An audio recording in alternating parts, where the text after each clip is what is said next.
Самая короткая улица в Йорке, сейчас я вам покажу, которая представляет из себя всего только 3 дома. 1, 1А и 1,5. Вот тут тоже можно посмотреть. 1,5.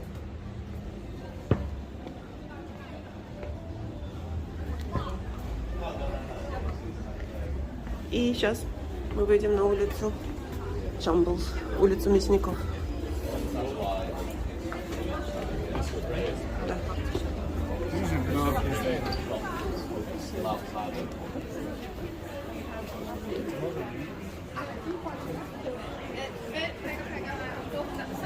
Park your broom.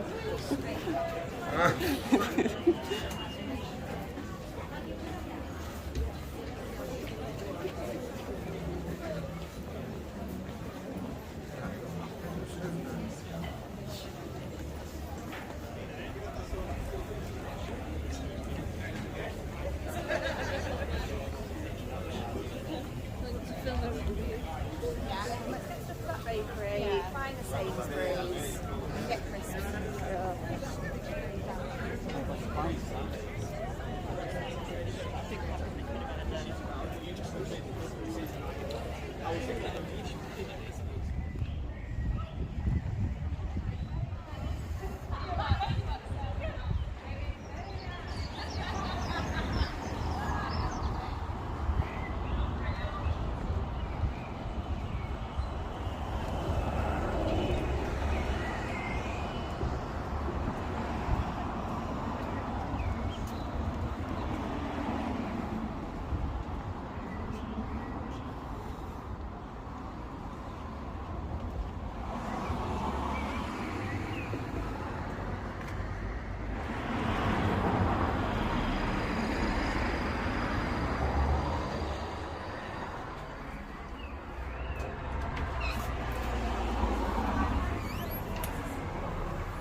And some water, do you want ice as well? Oh yes, please.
And you may get a brief view along the shambles. At the far end, you can see how the houses nearly touch at the top. It is said that 2 men can lean out of the windows and shake hands across the street. If you heard the shout, "Gardez-vous," you would very quickly get under the overhang of the buildings, as "Gardez-vous" means "watch out for the water," and meant that the contents of somebody's chamber pot was about to be deposited on your head.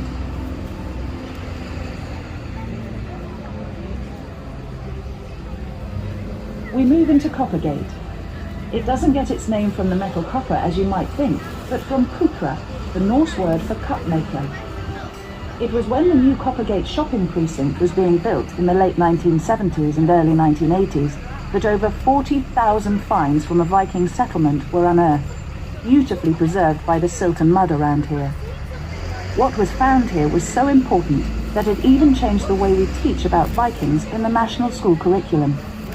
Today you can see what was found in the Yorkshire Viking Centre, where you can travel back in time over 1,000 years in York's history to experience the sights, the sounds and even the smells of Viking York. You can visit the Viking Centre from our next stop, but please remain seated until we arrive at the Clifford's Tower stop. Beautifully renovated Georgian house, built between 1740 and 1745. As we move into a relatively modern street, Clifford Street, on the right, the York Dungeon is housed in the grand old Victorian Institute of Learning. It tells the grisly side of York's history, recalling tales of torture and misery, and stories of characters such as Dick Turpin and Guy Fawkes.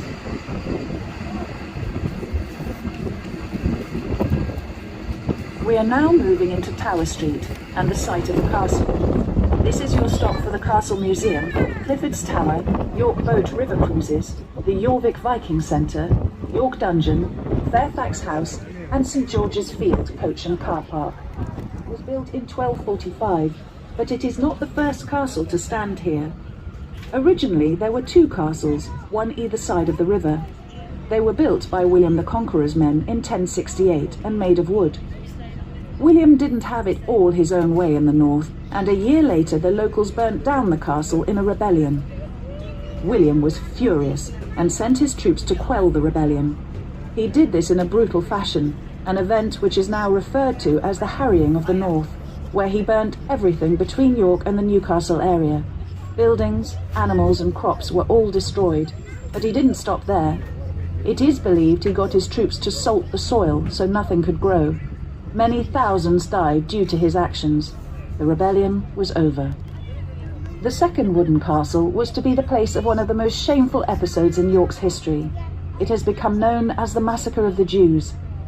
In 1190, anti-Jewish feeling was running high in Western Europe due to the Crusades. The Jews had also become the main moneylenders at this point, something that went against the Christian beliefs of the time. In York, an uprising against the Jews led to a group of about 150 going to the castle to seek refuge. The mob outside grew in number, demanding blood or baptism. Eventually, realizing there was no chance of escape, the Jews did the unimaginable and took their own lives. This is a very sad point in York's history, of which we are not proud, and to this day there is still only a small Jewish population living within the city. In 1993, the mound to our left was planted with thousands of daffodils by the school children of York in memory of that tragic event. The castle was upgraded to stone in the 13th century and would have been surrounded by a great wall and a moat. The structure on top of the mound is called Clifford's Tower and is the keep. You can walk around the top of the tower and get really good views across York. The tower is looked after by English Heritage, and there is an admission charge to go inside. The reason you can get good views is that the tower's roof is missing. It was there until St George's Day 1684, when a gun salute went spectacularly wrong.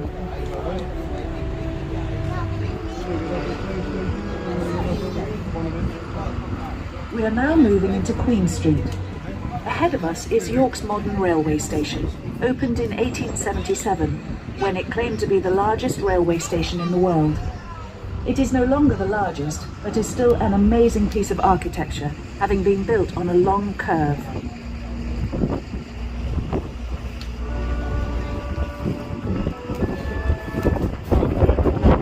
The first permanent station was built down to our right inside the walls. The large arches were knocked through the walls to allow the trains into the station in 1841. The trains would go through the arches and then have to sweep left to the old station, and was part of the city's defences when a chain would have been stretched across the river to the tower on the far bank to stop ships from attacking the city and to stop ships from leaving without paying their taxes. After the building was badly damaged during the Baedeker air raids in the Second World War.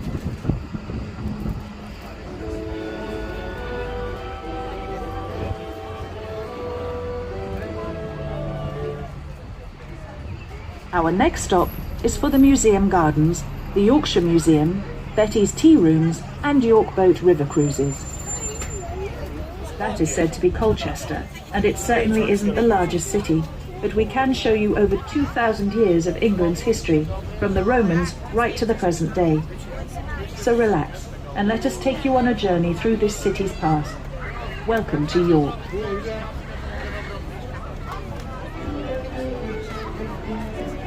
In 1879. Standing in front of the art gallery is a statue of William Etty, who was a York-born painter from the Victorian times. His art was displayed in the art gallery to our left, but not as you would see them today. He was a fine painter, but Etty was a painter of nudes, and that was deemed risque, so his pictures were covered up. Originally called St Giles Gate, on the right-hand side of the bus, just above the shop windows, you will see a black lamp on the wall.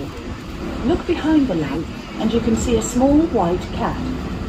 You'll see lots of these cats all over the city's buildings. Originally put there as good luck charms in Victorian times, later they became a trademark of a local architect called Tom Adams. These cats have become a feature all over the city.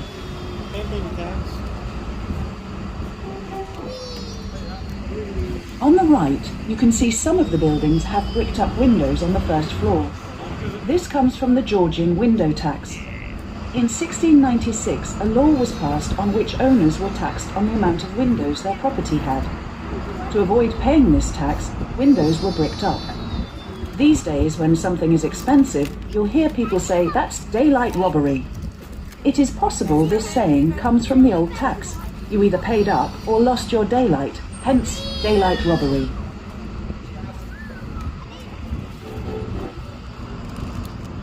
In Lord Mayor's Walk, look to the right and we will get a nice view along the city walls. You can still see the defensive moat at the foot of the walls. This once would have been full of filthy water and rotting waste.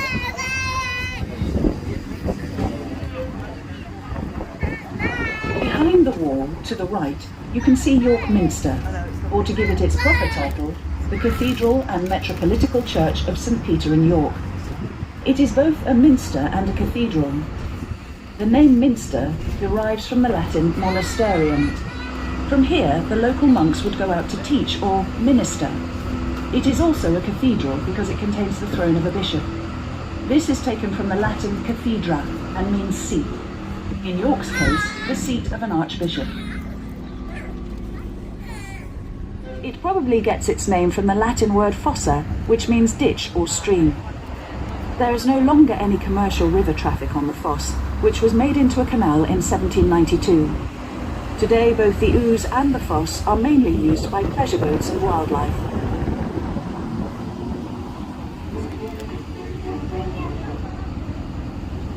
Looking to the right is Sainsbury's supermarket.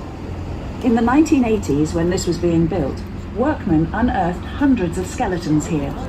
Work was stopped, and an investigation found this site to be the largest Jewish burial site outside of London, dating back to 1177.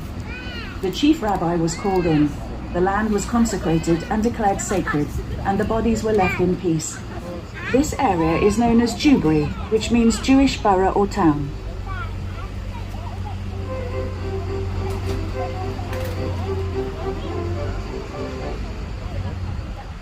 As we turn onto Peasholm Green, on our right is St Cuthbert's Church. The church is mentioned in the Doomsday Book of 10... Guys, I only need one more thing before we move swiftly towards our finale, and this is it. I need, to help this move quickly, a small child to pass me one of those balls. Which child will do that today, guys? Yeah, go on, get the ball. That's it. That's it. Well, that's the wrong one. Oh, no, you were right. Here's that one. Welcome to the show, kid. Stop there. Stand in the middle by that fire torch.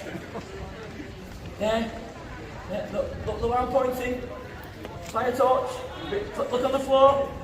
Fire torch in front of you. That's it. Put your feet really close to it. It just makes it easier for me to set you alight. Brilliant,